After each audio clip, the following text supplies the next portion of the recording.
السلام عليكم ورحمة الله وبركاته. ازيكم يا حبايب قلبي؟ عاملين ايه؟ يا رب تكونوا بألف خير وصحة وسعادة وسلام. صباح السعادة مع السكر الزياد. النهارده بعمل بقى ايه؟ شموسة قالت لي انا عايزة يا ماما قبوري، اللي هو كنا بنعمله بقى احنا هنا في ارياف طبعا، وكنا بنعمل اللي هو الابابير ام سكر وسمنه. اللي من الارياف بقى ينزل يكتب لي ويقول لي بقى ايه، الله عليكي. فعلا احنا فعلا مفتقدين الايام دي وكده. ومات كوبايه شمس، ومات كوبايه نحط فيها سكر. عشان بقى الناس ما عادتش بتخبز وكده، ما عندناش بنخبز بقى في الافران وكده. بنتكل على اللي هو الايه، على اللي هو العيش الجاهز اللي بيجي من الفرن. فعشان كان عندي بقى شويه دقيق، فقمت رايحه بقى ايه اهو، عجنت كده ايه.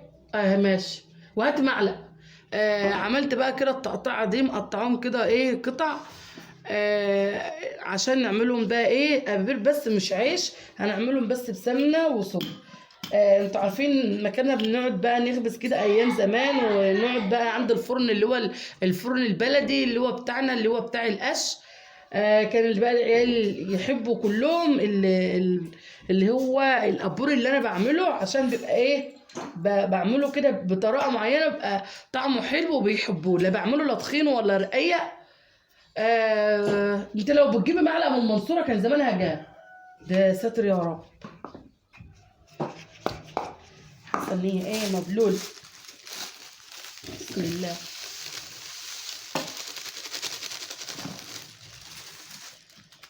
فالمهم بقى ايه، العيال عشان ما عدناش بنعمل، فتلاقيهم هم مفتقدين الحاجات دي.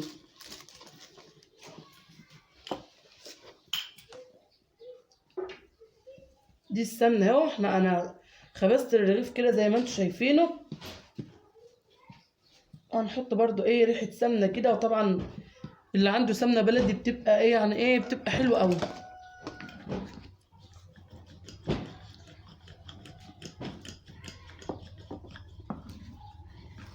طبعا السكر بقى اللي حابب يكتر سكر وسمنه بيكتر، بس انا ما بحبش اكتر في السمنه، عشان كده كده بتسيح في الفرن، وبتلاقيها بتنزل بقى كده على ايه، على الصاجه بتاع الفرن. فعشان كده انا ما بحبش ازود. يعني كل حاجه لها قانونيتها كده. هقول لكم التكه برضو اللي بحبوها مني.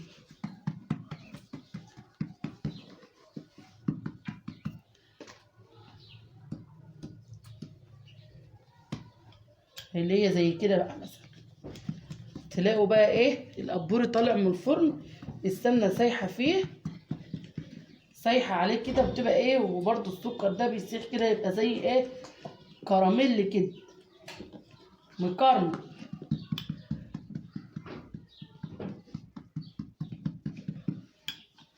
طبعا انا سيبته لما خلص، شايفين. طبعا هوريهولكوا بقى واحنا برضو احنا عند الفرن، هتبقوا معايا طبعا بقى ايه واحنا بنخبز يعني. دلوقتي كده انا ببططه، وطبعا ايه مش مستاهل ان انا احط مكنه يعني.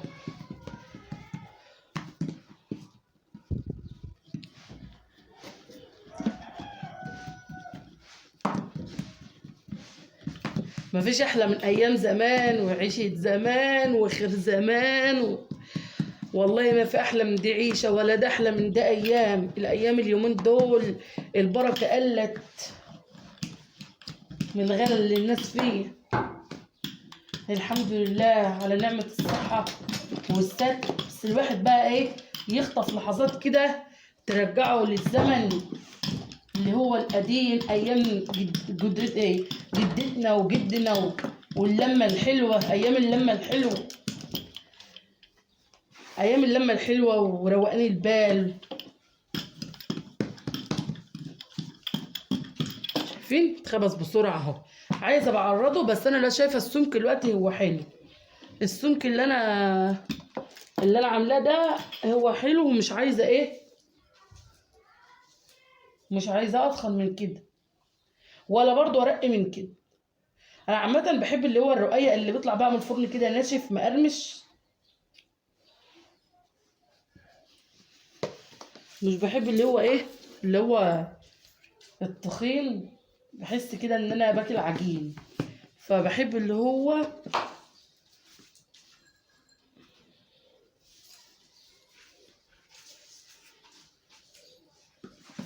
السكر ب25 جنيه. السكر عندكم في بلدكم بكام؟ شوف بقى اللي بتفرج عليه من انهي بلد يقول لي بقى ايه. شوف انا بخلي دي يمة جوه ودي يمة بره عشان ايه؟ عشان ما يبقوش الاتنين تخان على بعض. باتني الطويلة على القصيرة.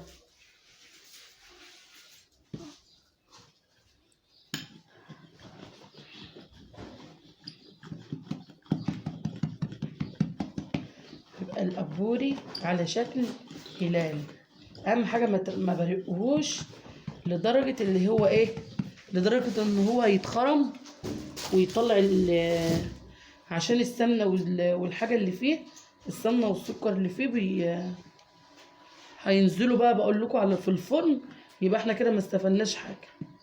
حاجة بسيطة بس كده بقى ايه.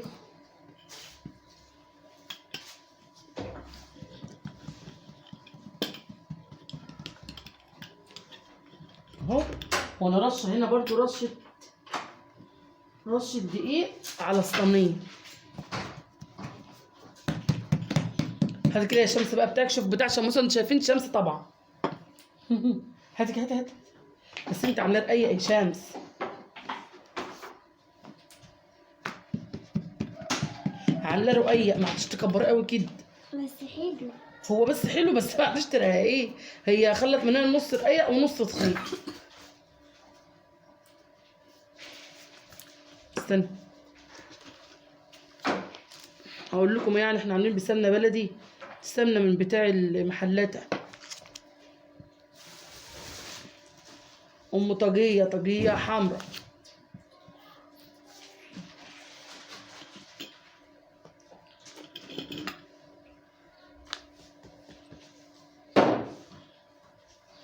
خليكي بقى ايه برضو هنا عشان في التانية اللي في البوز دي ما تلاقيهاش ايه، ما تلاقيهاش، ما فيش فيها، ما تبقاش تخينة وفي نفس الوقت ما فيش فيها. اللهم صل وسلم عليك يا حبيبي يا رسول الله، عليه افضل الصلاة والسلام. صلوا عليه.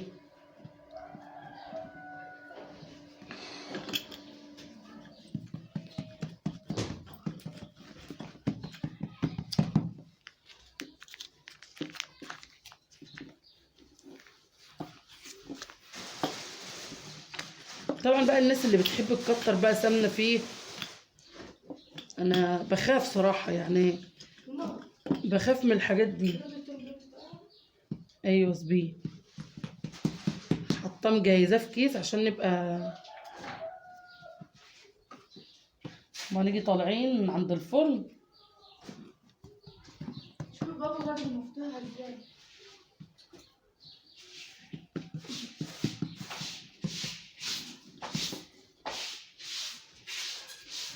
طبعا وهناكل والحبايب هياكلوا معانا برضه، يعني ما ناكلش حاجه لوحدنا.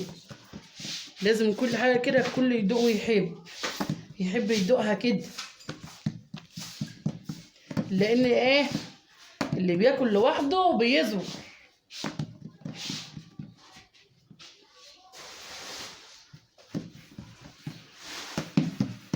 فين الدراجه كده؟ مش عارفه الدراجه بتاعتنا اللي اخدها مني من الجيران وما عدتش عارفاها. ما عدتش عارفه راحت فين ولا اللي اخدها مني مين.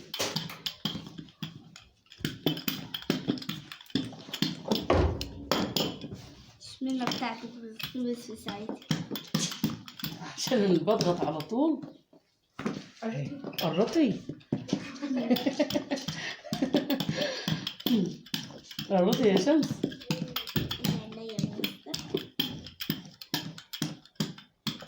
احنا بنهزر يعني. اتفضل. اهي.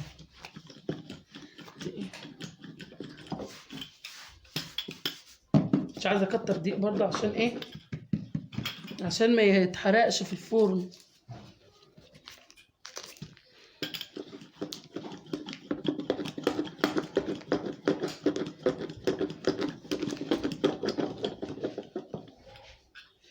السمنة عشان احنا في الساعة، فهي ايه جامدة.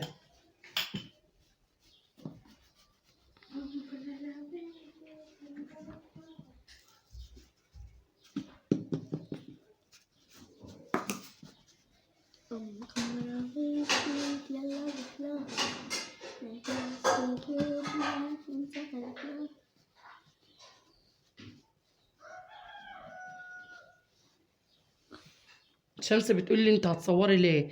هم حتى بيعملوا لك لايك. شفتوا ان انتوا مقصرين رقبتي ازاي؟ شمس بتخير علي، تقول لي هم حتى ما عملولكيش لايك.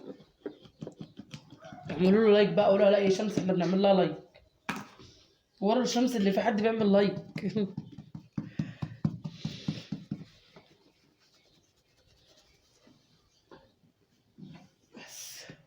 شايفين الجمال، شايفين الطعام اهو. عملنا 4.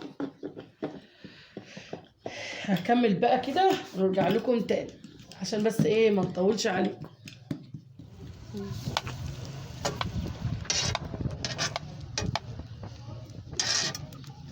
ما تلاقي الدنيا ايه. هنا بقى امي ربنا يا رب يخليها، لقيتني بقى قاعده والفرن عمال بيطلع دخان، بيدخن كده ومهوش راضي يظبط الجو هوا. زي ما انتم شايفين كده الدنيا مهويه والهوا بيعاكس الفرن فبيطفى فبيطلع دخان. فهي قعدت بقى، هي قالت لي انا هعملهم وانت بقى انت ايه حط لي كده، زي ما انا بطلع بشيل كده من على الصينيه واحط شويه نقطه دقيق كده، ايه يعني ايه زي ما كنا بنقول كده زمان بنعرق المطرحة كده بنقطة دقيق. عشان ايه؟ عشان العيش او الابابير ما تلزقش فيه. شوفوا ما شاء الله الفرن ولع ازاي. وطبعا رحنا بقى كلنا عند الفرن، قعدنا بقى كده ومقولكوش على اللمة اللي كانت عند الفران وخير زمان. كان ايام زمان كانت الناس بتجيب الرز بكترة والدقيق والغلة بكترة، وكان على طول الناس بتخبز، وكانت ما بتحتاجش ما فيش حاجة اسمها عيش شرا ولا كلام من ده. كان كل بلد وليها سلو وكل بلد وليها عيش. يعني كان الصعيد يخبزوا العيش الشمس. وهنا كنا بنخبز اللي هو العيش الفلاحي اللي انتوا عارفينه ده. فكانت كل بلد ما كانش حد بيتكل على الفران، كان كلنا بنخبز اللي هو العيش، وكنا بنتلم كلنا، واللي تيجي تخبز كده تلاقي الجيران كلها جاية وقاعدة وبتخبز معاها. واللي عندها شوية بامية تلاقيها جايباهم، واللي عندها شوية ملوخية تلاقيها جايباهم، واللي عندها عود سريس، واللي عندها شوية مش، واللي عندها كبشة فول أخضر. تلاقي الكل بقى ايه والله، حتى لو عيش ودقة كان بيبقى طعم الأكل جميل في وسط اللمة وفي وسط الحبايب. وكانت الناس كلها قلبها حلو من يم بعضها. وكان يعني النفوس صافية. ولما عند الفران اللي زعلانة من حاجة بتقولها، واللي متضايقة من حاجة بتقولها، واللي فرحانة وعندها حاجة تفرح تلقاها بتلف على الجيران وبتقولها النهاردة قلة بركة في قلة بركة، والناس عادت غبية، والناس ما عادش صافية زي الأول. والله يا ريت الأيام دي ترجع تاني، أيام الخير وأيام الحب وأيام الصفا وأيام اللمة الحلوة. والله العظيم أيام اللمة الحلوة، أيام كانت فعلا فعلا.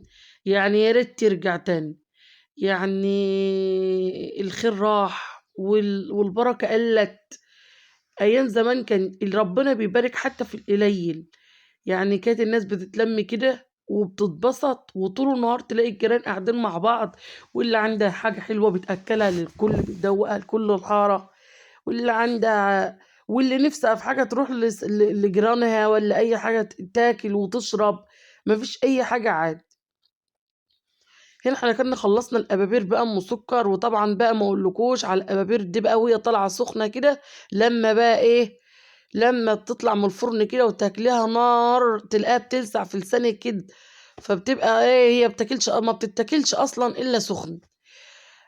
شمس بقى قالت لي انا عايزه ابابير ببيض. عملت الابوري كده زي ما انتم شايفين، اللي هو الابور المدور ده، حطيته في الفرن اديته لمامتي، حطيته في الفرن يعني دقيقة واحدة يا رباك جمد، وطلعته حطيت عليه فقشت عليه البيضة، وحطيت عليه نقطة الملح، نقطة الدقة ونقطة الفلفل، وحطيناه في الفرن. شايفين بقى القبابير طالعة شكلها عامل ازاي، وشايفين بقى السكر ما شاء الله مكرمل عليها، وبلما اخر قرصة بقى اللي هي اخرت اول الفرن هي اللي بس والله كلتها برضو لاني كانت رقيقه وقرمشت، عشان كانت لسه حطيتها في اول الفرن ما اشتغل، والفرن زي ما بقول لكم كده كان قاعد كان مدخن ومزاجه وحش.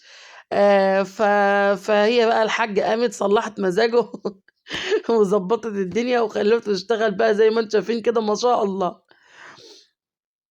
هو برضه أم الأخرس زي ما بنقول زمان، أم الأخرس بتعرف لغات، فهي بقى ما شاء الله الله الله الله.